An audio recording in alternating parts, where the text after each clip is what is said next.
지난주에 이재명 더불어민주당 대표의 공직선거법 위반 혐의에 대해 1심에서 징역 1년에 집행유예 2년이 선고됐습니다. 이대로 형이 확정되면 이 대표는 의원직 잃고 10년간 대선 출마도 불가능해지는데요. 그렇죠. 두 분은 어떠셨어요? 결과 예상하셨나요? 예상 못했어요. 저는 많이 나와봤자 한 200만 원 정도 벌금형 나올 거다라고 생각을 했거든요. 제가 뭐 법률적인 지식이 있어서 그렇게 예측한 것이 아니라 많은 평론을 하는 변호사분들께서 200 정도 나오고 2심 가서는 한 80 나와서 이 부분 갖고 피선거권이 제한되는 결과는 나오지 않을 것이다.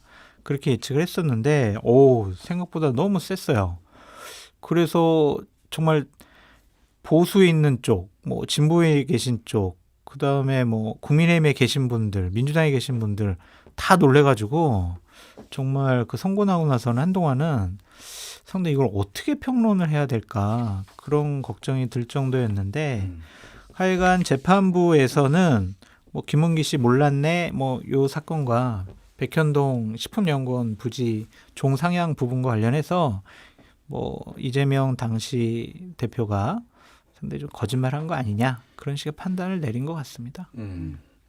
그러니까 이게 보통 이제 당선 목적을 위한 허위사실 공표가 기본이 그러니까 10개월 이하 징역이거나 200만 원에서 800만 원 이게 이제 기본이고 여기에서 가중 요소와 감경 요소가 있는 거잖아요. 100만 원 이하가 되려면은 감경 요소가 있어야 되는 거고 10개월 이상이 나오려면은 가중 요소가 있어야 되는 거예요.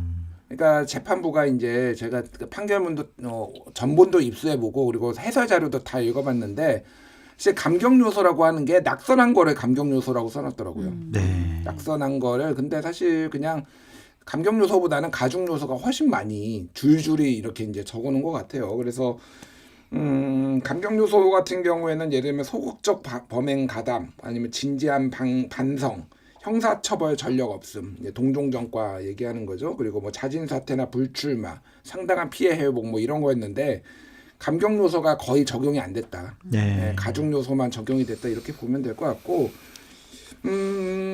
일단 저도 놀랐고요. 네.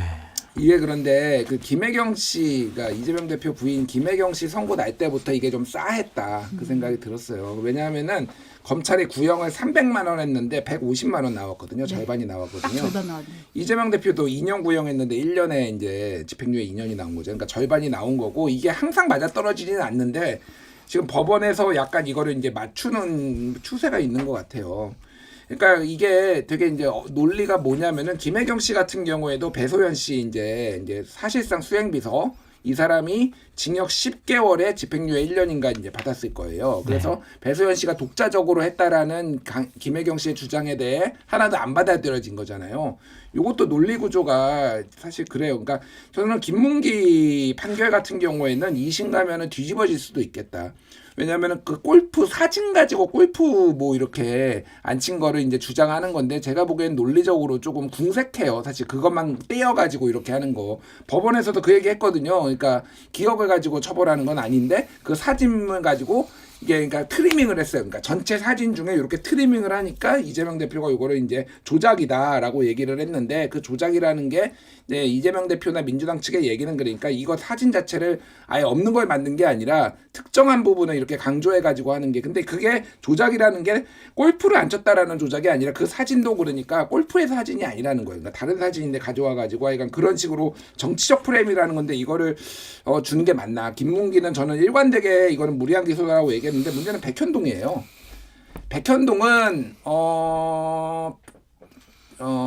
무죄 나올 구조가 아니에요. 제가 보기엔. 무죄가 거의 불가능하다. 왜 그러냐면은 그 로비스트 백현동의 로비스트 김인섭 씨가 징역 5년을 2심에서 받았어요. 지금 이제 최종 대법원이 남았지만은 김인섭 씨의 그 판결문에 보면은 용도 변경, 뭐 종상향, 뭐 이런 거를 로비를 해가지고 이렇게 됐다. 이 사람이 했다라고 나와 있어요. 그러면 이게 논리적 일관성이 있으려면은 이게 이재명이 사실 이거 기소가 안 됐으면 모르는데 기소가 됐으면은 이거는 이 사람의 로비로 된 거예요. 국토부의 압박으로 된 게 아니라. 그러니까 김혜경과 배소연의 이 판결을 같이 보면서 이렇게 한 거고 이것도 김인섭과 이재명 거를 같이 보면서 한 거예요. 그러니까. 그래서 이게 형량이 낮아질 가능성은 있지만은 무죄가 나올 가능성은 조금 어렵지 않나 이렇게 봅니다. 그러니까 1심에 징역 1년 집행유예 2년이 선고됐다라는 게 어떤 의미가 있냐면 2심에서 이게 벌금 100만 원 이하로 감형되기가 불가능한 형량이다라고 하더라고요. 완전히 무죄가 아니면 어느 정도 이제 실형 뭐 몇 개월이라도 이렇게 나오지 이것이 피선거권이 제한되지 않는 100만 원 이하로 나오기가 상당히 어렵다. 그런 얘기를 하고 있고 오늘 아침에 민주당의 박균택 법률위원장이 방송에 나와서 얘기한 것을 보니까 자기네들은 앞으로도 계속 무죄 주장을 할 것이다. 일부 유죄 주장을 받고 좀 해가지고 좀 감형 받는 게 어떠냐 그렇게 얘기를 했더니 자신들은 계속 무죄를 주장할 거다라고 얘기를 하고 있는데 그러한 민주당의 대응이 과연 맞을 것이냐 효과를 가져올 것이냐 그것은 좀 냉정하게 판단해 보시는 것이 좋을 것 같다라는 생각이 듭니다. 지금 지난 토요일에 장애 집회 열렸는데 이재명 대표가 이제 이재명은 결코 죽지 않는다. 국민을 배신하는 그들을 용서하지 않을 거란 걸 보여주자고 말을 했습니다. 민주당 대응 어떻게 될까요? 이거 정말 잘못된 대응 같아요. 그러니까 정말 예전에 민주화 운동을 하다가 이렇게 좀 실형이 나오면 당연히 이런 말 할 수 있을 것 같아요. 이재명은 죽지 않는다, 민주주의도 죽지 않는다 이렇게 연결시킬 수가 있는데 이거는 그냥 선거법을 위반한 거잖아요. 그거랑 민주주의 이거랑 연관시키는 게 과연 맞을 것이냐 좀 그런 생각이 들고 그때 집회에서는 그런 말씀 안 하시는 게 좋지 않았을까. 괜히 이런 말씀 하시니까 그 집회 말이야 윤석열 정권 규탄하고 김건희 특검하자라는 그게 아니라 거봐 결국 지지자들 모아놓고 이재명 지키자라는 수호 대회 한 거 아니야. 이런 식의 비판을 받잖아요. 그러니까 여론전을 통해서 사법부를 압박하려는 민주당 이게 맞는 것이냐 이런 얘기를 하니까 이런 말씀을 좀 안 하시는 것이 좋지 않을까. 지금까지 효과 없었다라는 게 드러났잖아요. 100만인 서명운동 그리고 국회에서의 압박 뭐 예산 사법부 올려준 거 그리고 이런 여론전 재판에 어떠한 긍정적인 영향을 끼치지 않았다라는 것이 이번에 드러났으니까 그냥 차분하게 법정에서 여러 가지를 잘 대비하고 준비하시는 것이 어떨까 그런 생각이 듭니다.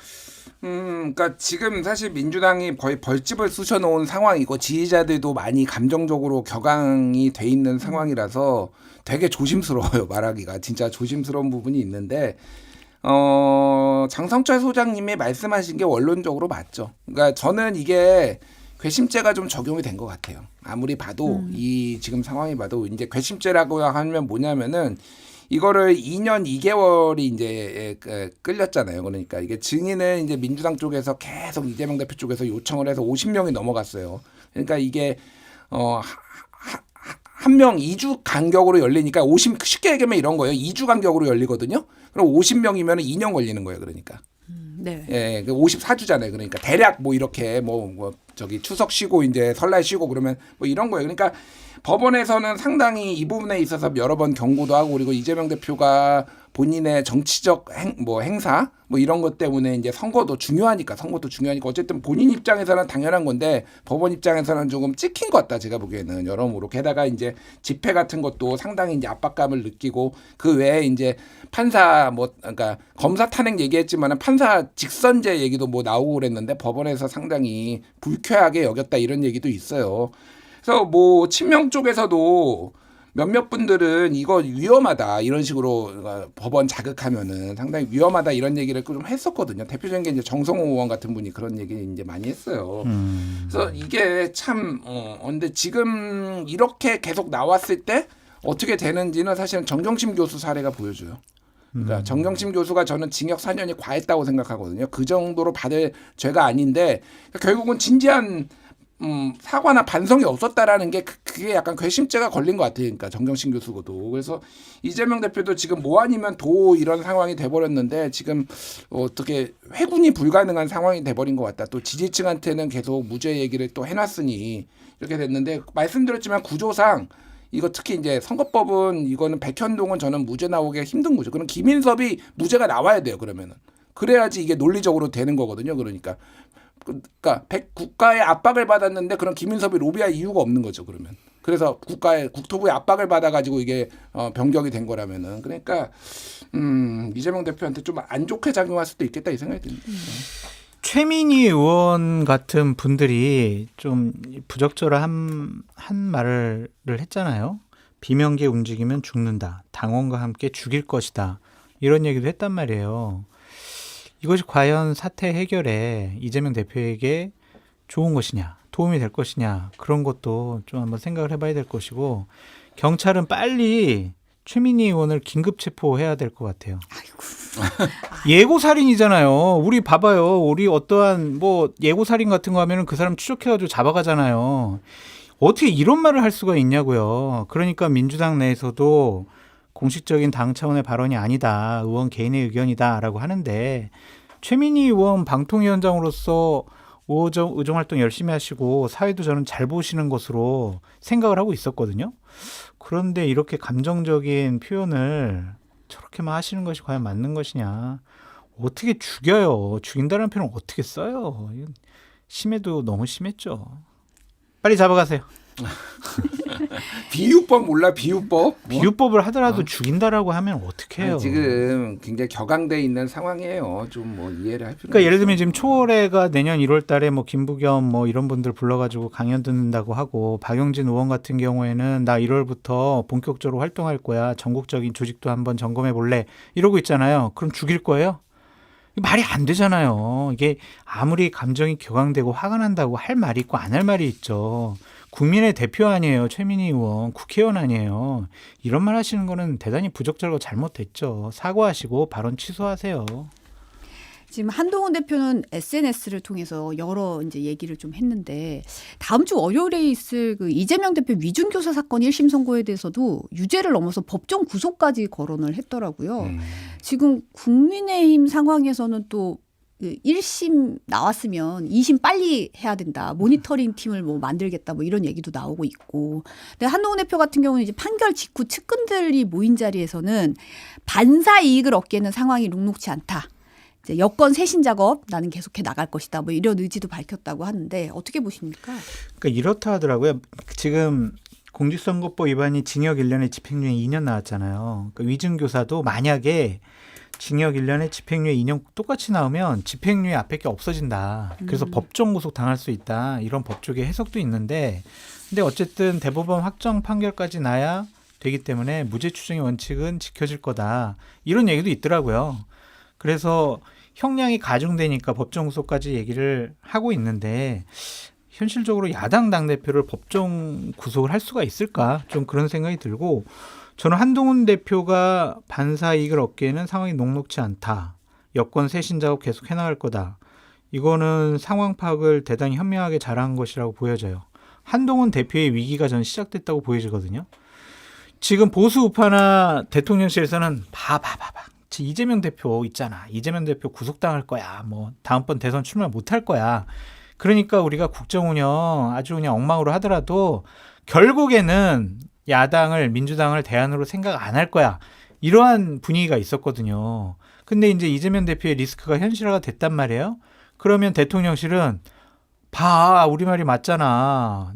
자꾸 저기 김건희 뭐 자꾸 특검하자고 특별감찰관 하자고 문제 있다고 정리하라고 그런 소리 하지 마. 지금은 우리가 단일 대우로 뭉쳐야 돼. 내부에서 내부 총질하지 마. 싸움 걸지 마. 우리의 주적 대상은 이재명과 민주당이야. 그러니까 내부에서 다른 소리 나오면 안 돼. 한동훈 너도 조용히 해. 가만히 있어.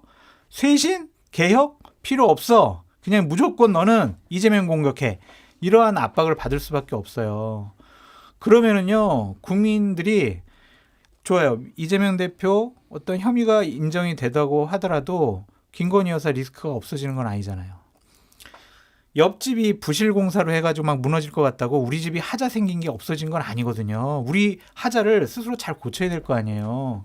그래서 내부의 혁신과 쇄신을 하지 않으면은 이재명 대표가 대단히 위험한 법적 처벌을 받더라도 국민들이 윤석열 대통령이나 국민의힘을 지지하지 않을 것이다. 그런 생각이 듭니다. 왜 웃어요? 아니 이게 아니라 이재명 이거 한동훈 대표 뭐 이거 짧게 얘기를 하면은 뭐 말로는 우주 정복을 못 하겠습니까? 민생 또 얘기야. 뭐 우리는 그러니까 민생을 더 챙기고 더 국민 눈높이에 맞게 변화하라고 한다. 특검이나 받으라고. 특검이 민생이야. 지금 코리아 리스크 때문에 지금 아예 경제가 녹아내리고 있는데 지금. 맞아요. 이거 다 해소를 해야지 앞으로 나갈 거 아닙니까? 말로는 뭘 못해. 그러니까 하나만한 얘기 지금 한동안 하고 있고. 장성철 소장님의 말씀에 모든 걸 동의하는 건 아닌데 일부 이제 동의하는 부분이 있어요. 그러니까 요즘 이제 뭐 요 얘기가 많이 나와. 윤석열은 윤석열이고 이재명은 이재명이다. 예, 그렇죠. 그러니까 두 사람을 이제 따로 좀 떼어놓고 봐야 될 것 같아요.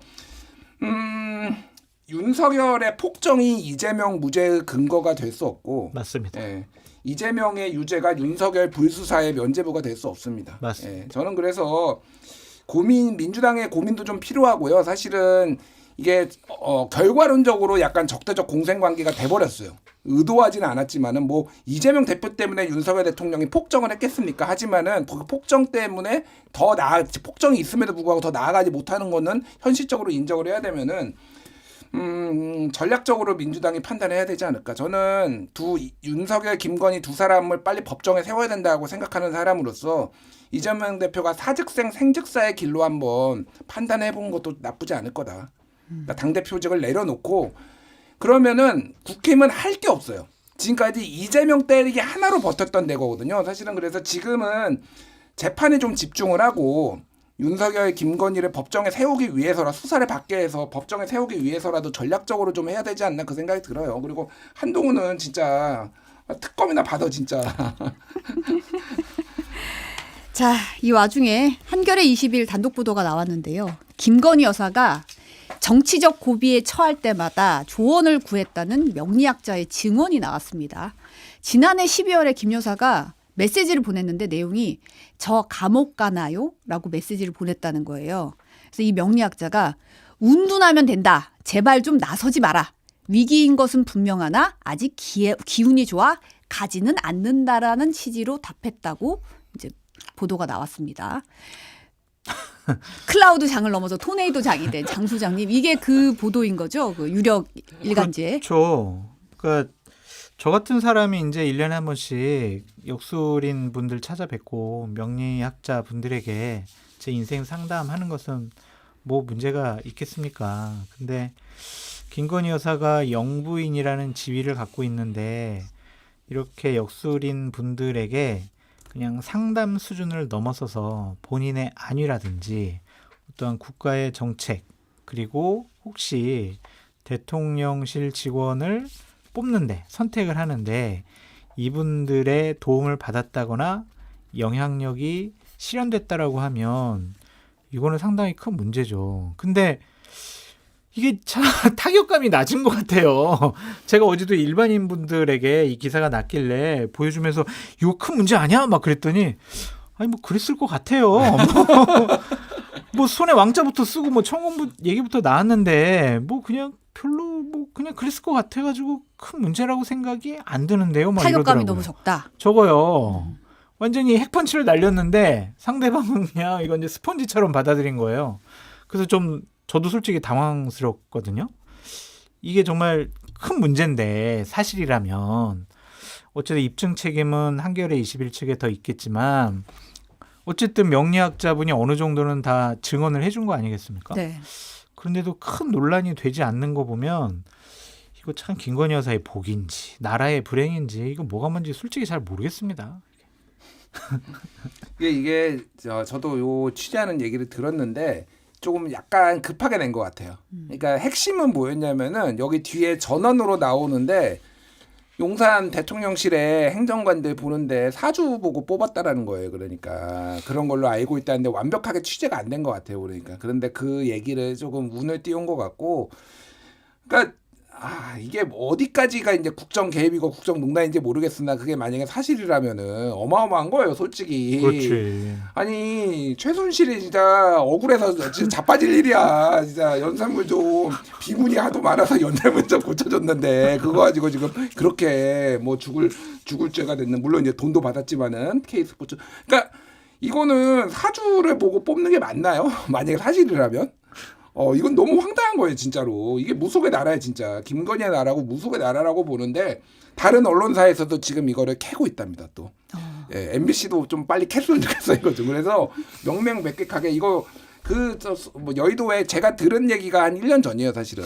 1년이 좀 넘었어요, 이 얘기를. 그러니까 사주를 다 제출하라고 했다, 물어봤다더라, 뭐 제출하라고 했다더라, 뭐 이런 얘기들이 꽤 전부터 돌았으니까 이거 알만한 사람은 다 알 거예요. 근데 아직 권력의 힘이 세기 때문에 지금은 아직 좀씩 버티고 있는데 시간 문제다, 제가 보기엔. 제가 이제 얘기 듣기로는 뭐 또 여의도에 돌아다니는 소문에 의하면 김건희 여사가, 그러니까 이것도 확인되지 않은 거예요. 그냥 소문이죠. 헛소문일 수도 있고 뭐 사실 확인 관계가 뭐 확인된 거 아니니까 소문인데, 김건희 여사가 이제 관저에서 면접 아닌 면접을 보면서 제일 중요하게 물어봤던 질문 중에 하나가, 저기 A씨, 저 제일 감명 깊게 본 전시회나 공연은 뭐예요? 라고 이제 물어봤다라는 또 얘기도 있더라고요. 아, 제일 감명 깊게 본 공연이나 전시회. 네. 본인 코바나 콘텐츠 하셨으니까 전시회 전문가니까 그것을 통해서 좀 어떤 예술적인 감각이 있느냐 그런 것도 확인해 보지 않았을까, 뭐 그런 생각이 좀 드는데, 너무나 많은 소문이 돌아다녀요. 이 김건희 여사와 대통령실 직원을 뽑는 데 있어서의 역할. 거기에 이제 하나의 원인도 뭐 사주가 아니냐, 그러한 소문이 있거든요. 명태균 씨 관련 소문도 2년 전부터 소문 났거든요. 이것도 그냥 계속 소문 나던 건데 기사화가 지금 물꼬가 튀었잖아요. 그러면 이것도 구체적으로 사실관계가 확인이 되고 어떤 증언자가 나오고 이런 것도 이제는 또 시간 문제가 아니냐, 그런 생각도 듭니다. 그러니까 요거 받아서 얘기를 하면은 여기 보면은 한 7, 8명 정도 역술인이 있다라는 거잖아요. 무속인 지금. 7, 8명, 뭐 명리학자나 무속인이 예, 분야별로 7, 8명 더 있는 걸로 안다, 이런 증언이 있었어요. 예, 요게 이제 몇몇 분이 이탈했다라고 그래요. 아, 이분의 여기서 이 그룹에서. 이 그룹에서. 근데 이제 이것도 소문인데 이것도 한 1년 정도 전에 들은 건데 왜 엎어져 있어? 무서운 얘기야, 하지 마세요. 몇몇 분이 이탈을 했는데 굉장히 모욕감을 느꼈다. 모욕감을 느꼈다. 예, 넌 모르겠어요. 내게 모욕감을 그러니까 그 줬다. 무속인은 자기는 전문가고 나름의 최고의 그거 권위를 인정을 하는 건데 무슨 이유인지 모르겠으나 모욕감을 좀 많이 받아서 이탈했다라는 얘기가 있습니다. 이것도 이제 아마 조만간 드러나지 않을까 그런 거예요. 그러니까 아무래도 김건희 여사께서 무당에게 성경 읽어주는 어떤 그 신기가 있으신 분이잖아요. 그분이 본인 입으로 그렇게 말씀하셨잖아요. 그래서 점괘와 관련해서 상당한 갈등이 있지 않았나. 이것도 이제 여의도에서 도는 거라서 아마 조만간 얘기가 나올 것 같아요. 근데 사실은 이제 만약 신년 운세나 본인의 이제 이게 어떻게 될지 궁금해서 보통 이제 찾는 분들이 있잖아요. 뭐 카운셀링 받는다 이런 식으로 생각하시는 분들도 있고, 이게 개인의 신상에 관한 게 아니라 문제는 이 분야별로 있다는 분들이 국정이나 아니면 어떤 정세에 어떤 영향을 미쳤다면 이건 굉장히 큰 문제잖아요, 사실은. 저한테 물어보시는 거죠? 그러니까 이거를 비공개 회원 전용으로 해서 대통령실 관계자가 못 듣게 하면은 들은 얘기 다 해드릴게요. 근데 아직은 뭐 사실관계가 확인이 안 돼가지고 뭐 말씀드리기는 어려운 것 같습니다.